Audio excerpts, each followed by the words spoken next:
The dictionary defines zeitgeist as the general intellectual, moral, and cultural climate of an era. And even though the 21st century has forced humanity into so many different fractured elements, there's an inescapable need to unify to ensure a future for our species. It's with this in mind that the Zeitgeist Movement was formed as a collective call to challenge the global status quo. And next month, on October 4th in Los Angeles, the organization will host its 4th annual Zeitgeist Media Festival, which has traditionally brought together artists, activists, and musicians to enthusiastically embrace the solutions to the global problems we face. Earlier today, I was joined by the founder of the Zeitgeist Movement, Peter Joseph. I first asked him why the themes of his festival are integral to the revolution of consciousness.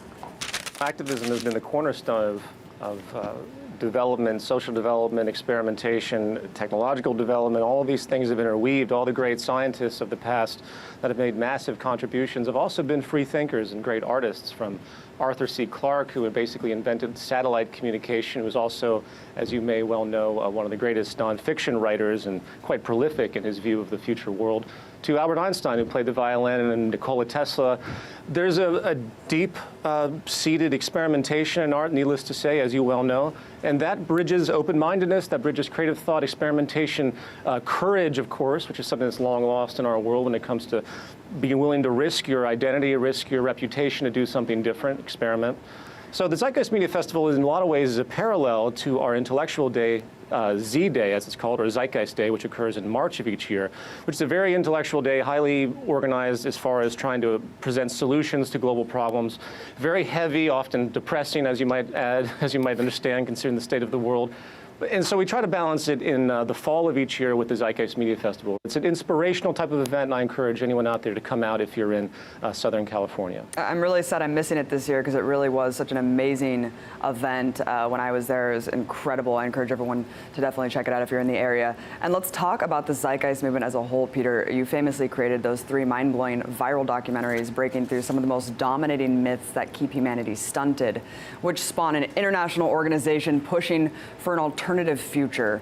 Briefly talk about what the Zeitgeist Movement is all about. Sure.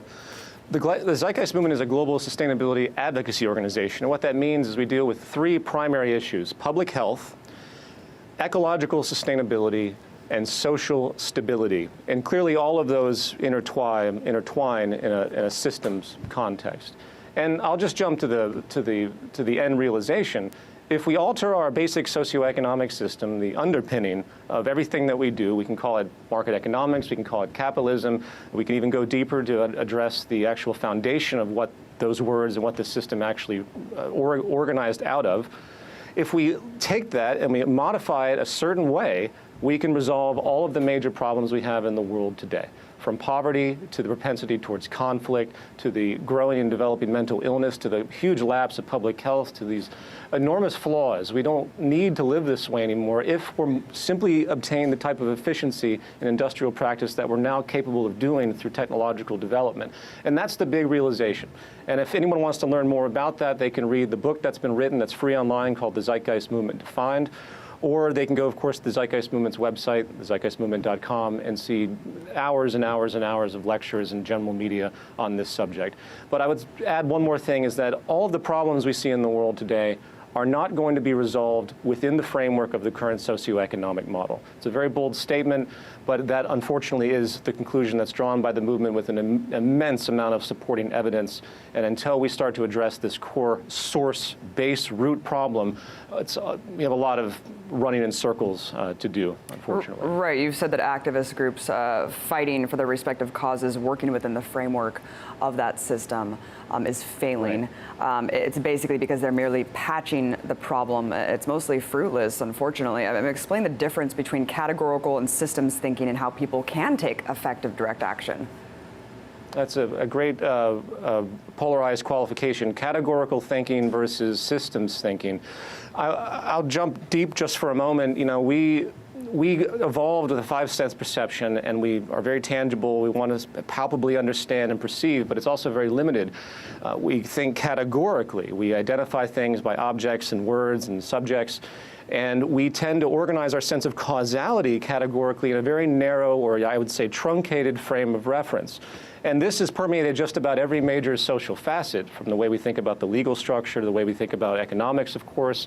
Even, of course, as you mentioned, activism, which everyone seems to really mean well. They really want to resolve problems. They're going to their state legislatures to try and get legal legislation in place to say, stop climate destabilization, stop the resource overshoot that is dramatic.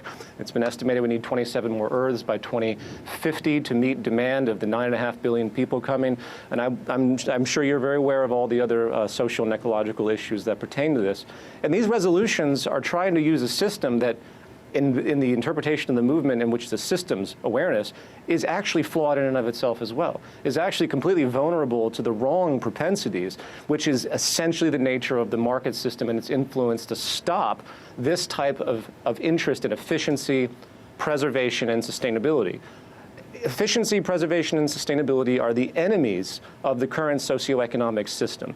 Now, that's a slight deviation. Systems thinking, which I'll jump to in more of an intense manner, has to do with the largest causal technical reality you can conceive of, which wasn't in our awareness in early evolution. It was all purely tangible. It took the scientific method to come forward to start to realize, say, for example, dynamic equilibrium, to look at a forest and instead of cutting the whole thing down and realizing that it's not regenerating fast enough based on the consumption of it, to actually be able to measure this, to be able to measure the planet, to be able to measure energy consumption versus resource availability. These are basic, fundamental sustainability and efficiency aspects that you'll see throughout anyone's involved in the technical sciences, and sadly enough, our social system doesn't have any of those qualifications built in. The legal system, I'll throw that one out there as a final point, as this contrast between categorical thinking and systems thinking. The legal system is explicitly based on the idea of humans' free will and their decision, as though there's no other influences, to make this or that choice that may or may not be socially offensive. So when we throw people in jail, is that a solution to anything? And statistically speaking, most people that go to jail come out with a higher propensity to commit more crimes. So clearly it doesn't work in the long run.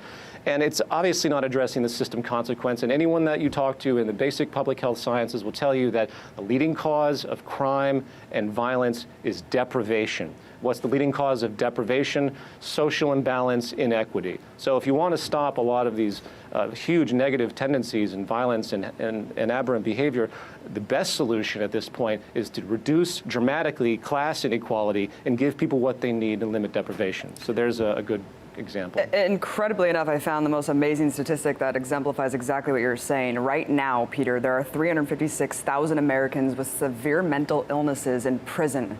That's 10 times the amount that in state psychiatric hospitals. I mean, it's just an incredible statistic. How does that play into the concept of structural violence, and how much does the current system necessitate that crime and poverty? Well, there's a few angles on that. You can compare countries that have different levels of class imbalance and then compare their public health outcomes. I encourage people to read.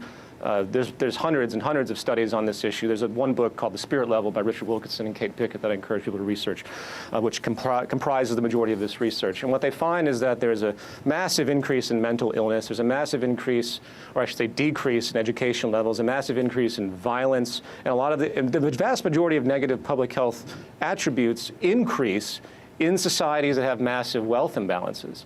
So in America, which has, as a one brief aside, it is noted that due to cost efficiency in the state, they pretty much cut all mental health services in the 1970s and decided that the prisons would be the new mental health facilities. So that is a point of influence. But that, of course, is a more shallow link in the chain that leads to this.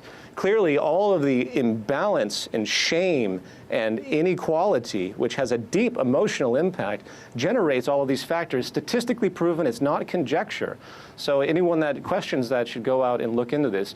If we don't take a systems perspective, nothing gets resolved. We run in circles. Even the criminal propensity, everyone's obsessed with criminal politicians and corruption. The analogy I use is that you can stomp on the ants that come out from under your refrigerator and keep stomping on them and spraying them and trying to get rid of them, or maybe you can remove the spoiled produce or food that's behind the refrigerator that's actually causing them to come.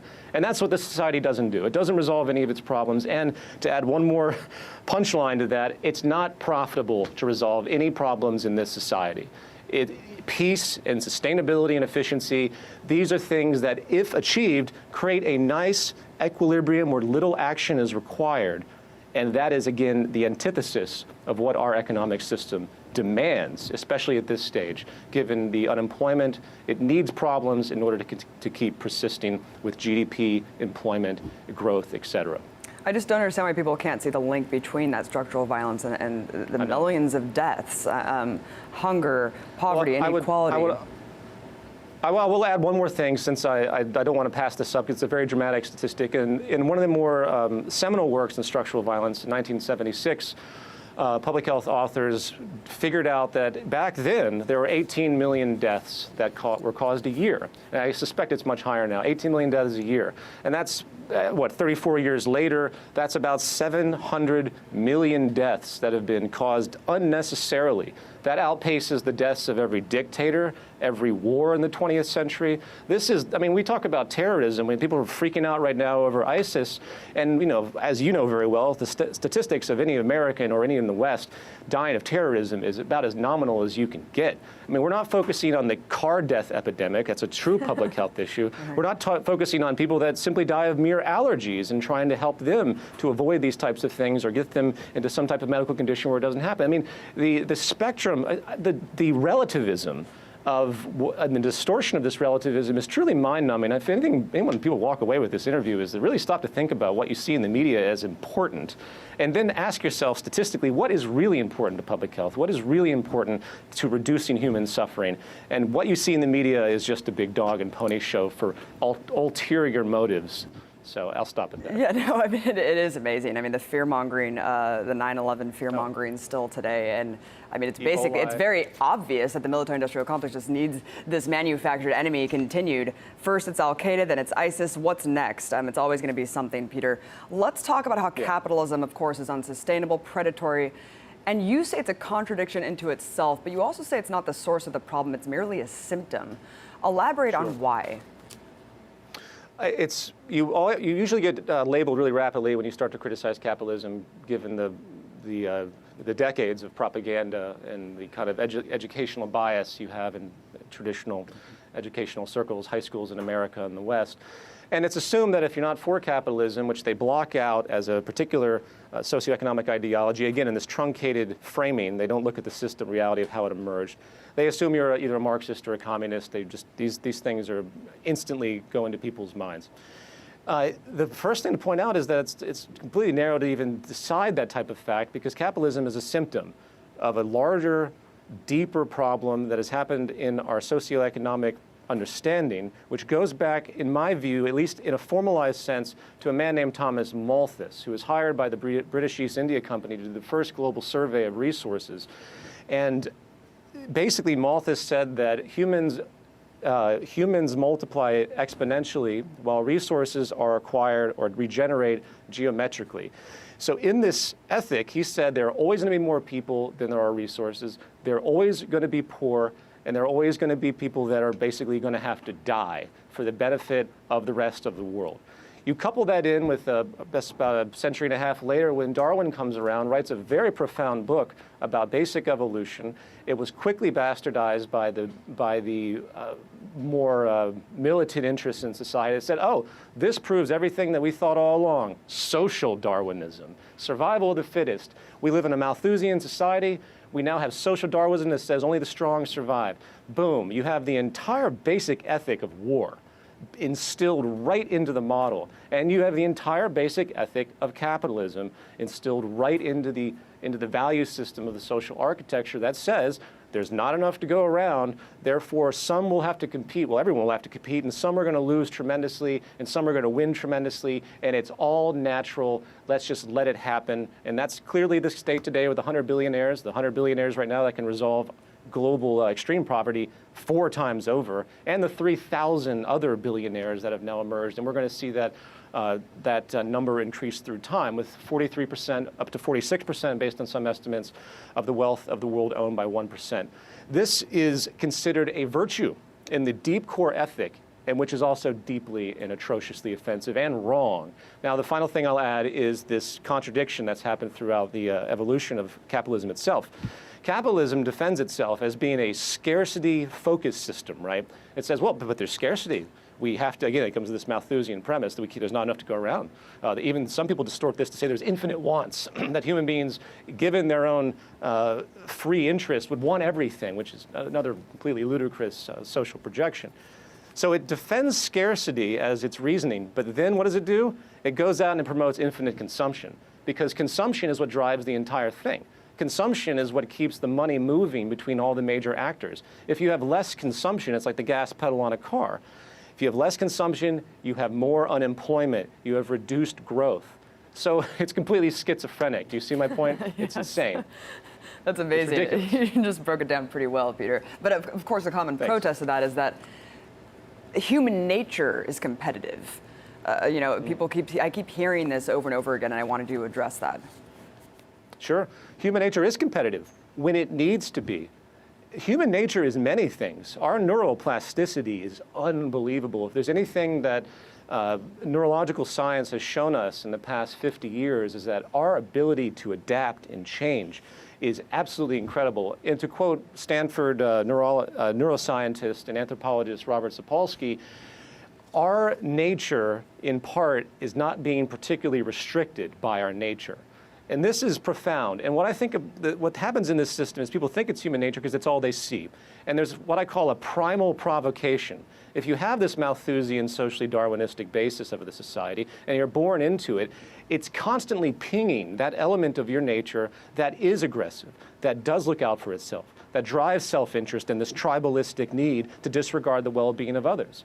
So there's no mystery as to why people are continuing to behave this way, but to confuse it with something that is considered to be empirical to our condition that is inescapable is absolutely ridiculous, and any qualified neuroscientist will tell you the same. Of course, more common objections to this line of thinking is that the Zeitgeist Movement is just repackaged Marxism, and it's going to turn into some technological tyranny. How is it different? How can it maintain people's agency, ownership, control over their lives while establishing a civil rights imperative? Well, back to my prior point, there's that knee-jerk reaction to Marxism, which tends to happen by people that don't even know what Marxism is or was. They see that little encyclopedia blurb that they basically read in high school, and they think they understand what happened in that historical period of time. I'll address that one briefly. Anyone that says it's Marxism or communism needs to remember that communism and Marxism were based on a moral philosophy. Marx talked about a lot of things, some of it actually very cogent and proper and right, but he also proposed solutions that were very much erroneous and very unscientific. And if you read the Communist Manifesto by Marx and Engels, you'll find that it has absolutely no comparison to what the Zeitgeist Movement promotes. The Zeitgeist Movement, back to my original statement, it's about public health, it's about social sustainability, ecological sustainability, which is social sustainability, and social stability. And all of that, I would say, is really about social sustainability. And when you put this train of thought together, there's that term, train of thought, you have a ground-up realization based on the evidence that exists of what actually makes a working society. What actually will assure future generations, which we, by the way, share the world with. We don't just share the world with the 7 billion people we have right now. We share the world with our kids and our grandkids. We have to keep that in mind. And the more we are irresponsible, the more it hurts everybody in the future, just as much as it hurts everybody right now. And this type of awareness has no resemblance to communism in any facet. It's just that knee-jerk reaction that people have. As far as the freedom neuroses, as far as the freedom neuroses that people have, that's a knee-jerk reaction, once again, to this propaganda of the market that says that people are free and they can achieve and they have infinite social mobility. First of all, you need to debunk the fact that there's no real freedom in the market complex whatsoever. It is structurally coercive. It is a coercive system that puts certain people in power in a completely dictatorial manner as a system consequence, a system orientation that deeply separates owners and workers. This is a core characteristic. And in that equation, there are very limited options the farther you go down on the stratified ladder. And if you're like the majority of people that exist in this lower platform, your freedom is so incredibly restricted, your health options are so incredibly restricted, and has been proven by statisticians, the ability for social elevation has been increasingly limited as time has moved forward, as this system has compounded itself. So I ask people that question, what freedom are they expecting?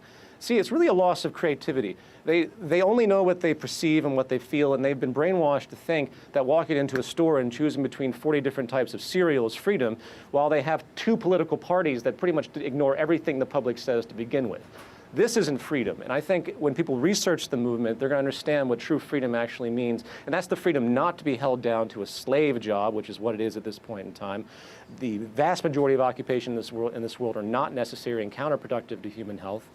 And actually having freedom away from the property system, which is another point that we can talk about at a different point of this address, to actually have the freedom to get away from the property system and to move around and not have the liability of ownership. And that's a very radical term that is completely contrary to this consumption, materialistic, vanity-oriented society. But I really believe that the true freedom of our future will be not having property, not having ownership, having access. We promote an access society in the Zeitgeist Movement where people have access to everything that they need, not hoarding property and value arbitrarily in this archaic system we have now, which is destroying the planet and human psychology.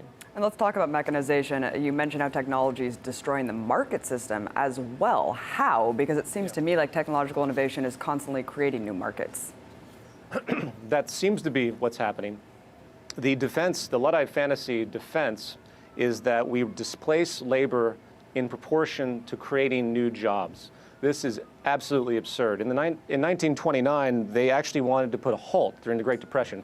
They wanted to halt, this is in Congress, halt technological development because they were so terrified and were so shocked by what was happening by the early stages of mechanization back then. They literally tried to pass a law that said no one can apply or create any more technology that relates to labor. You can imagine that. Now, if that isn't a telltale sign of what was in store. Now, there has been dramatic improvement in the goods and services, which is based on technology, not capitalism. If I hear one more person say to me that, oh, capitalism created your smartphone or capitalism did all, no, capitalism is a delivery system and a financing system of its own creation, and there's no other alternative to using this system in the world today. It's only technology and technological innovation that has created these things. Capitalism is just along for the ride at this point. So that out of the way. Technological unemployment is the core driver of all unemployment in the world if you take a system perspective. Forget policies of government and all this stuff that seems to come into play, or monetary policy and injections to give big business more money so they can hire more people. All of that is completely superficial in that, again, that categorical, narrow thought. It's actually the movement of technology, the development, I should say, of technology throughout time that has changed everything, that has moved every single labor role. And the big thing now is that technological development is exponentially increasing faster than the human mind can redevelop to gain new occupations. And then the big question becomes, why do we need new occupations?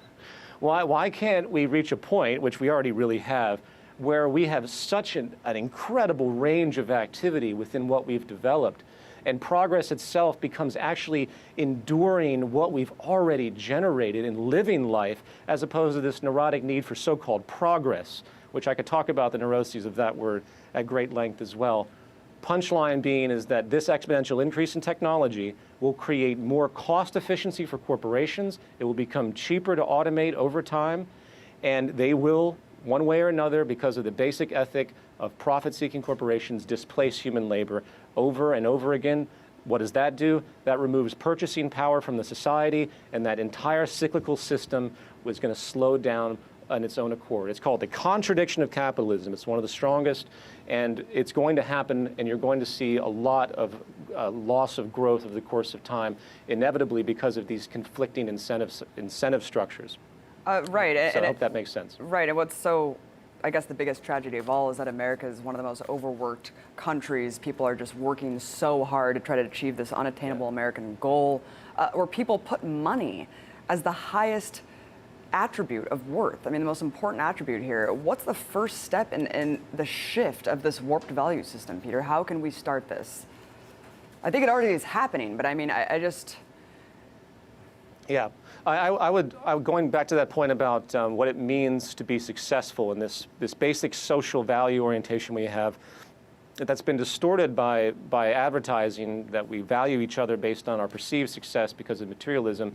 There's a great shift that's happening, amazingly enough, and it's a system pressure that's generating this. And people are finally starting to be offended by the gross excess lifestyles of the world. They see the climate destabilization, the resource overshoot. They see all the social problems, the tremendous wealth imbalance, and all of that glory that used to be being super wealthy as the sign of success, that is starting to dissipate. That is, to me, a very powerful marker, because that implies that it's really about balance in the world that is going to create high level of social respect and integrity. People will look at each other and say, wow, that guy is completely self-sustaining. He lives in absolute equilibrium with his environment. He is not, his footprint, in other words, is the lowest I've ever seen. That is a hero. That is the highest level of status. As far as how this transition works, that type of value system has to come into play. And I think, again, it's on pace. Then concrete projects need to be set in motion. I'm about building. As difficult as it is, you have to start to build this type of ideology, this type of society. It's not really an ideology. You have to build this framework and show people what's possible to expand that creative realm. And then they'll start to realize that they can do this. And I advocate virtual building projects. I have a project called the Global Redesign Institute. The movement has it. I've actually have a few of these projects I'm going to organize into an offshoot of the movement over the course of time, dedicated only to technical construction, to show the world what's actually technically feasible. And a lot can be said on that issue. As far as transition step by step, we have to get away from this labor for income system. I propose what Martin Luther King proposed, a universal guaranteed income. And I say that people should start to chop the wealth off the top 1% and start to give it to the rest of the population at this point as a form of wealth distribution. Ooh, a lot of people hate that. Yeah, oh my God, the socialism. I can hear them yelling at me right now. But what else do we do at this stage? I mean, we have to have some type of resolution to stop this type of increase in poverty and destabilization. And that type of idea is not irrational. And I think any billionaire out there with any type of social consciousness should be doing this themselves. As I stated earlier, the top 100 billionaires out there can resolve extreme poverty 4 times over.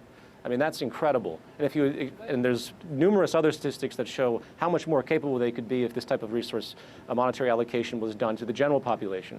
That aside, universal guaranteed income would raise the standard of living of the vast majority of humans in America and on the planet if it was applied, removing an enormous amount of public health stress. You would see an absolute increase in violence. You'd see an absolute increase in mental health disorders.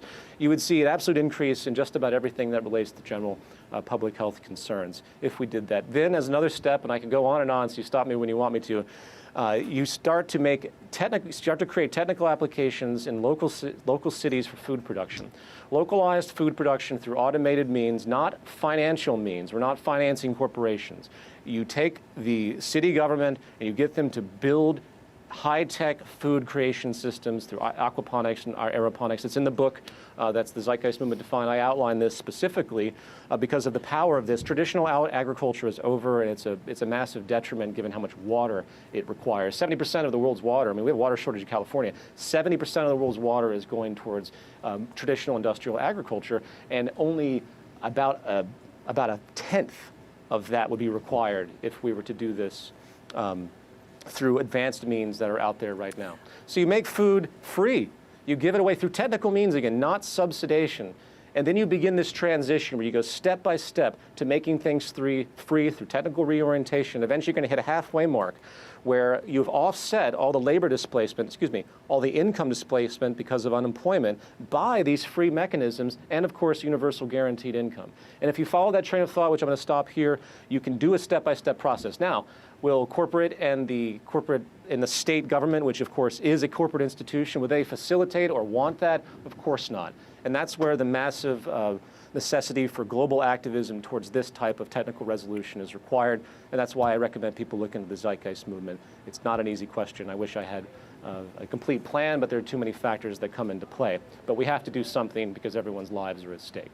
Right. I mean, if we don't want a bloody revolt, bloody revolution, we need to start really acting here, Peter, because the old guard is not going to give up this old system without a fight and without a lot of deaths. And it's time for us to step up to the plate, really, for the future of humanity. Thank you so much, Peter. Zeitgeistmovement.com. Everyone check it out. Incredible to have you on, as always. Thank you, Abby. It's an honor. Thank you. Thanks so much, Peter.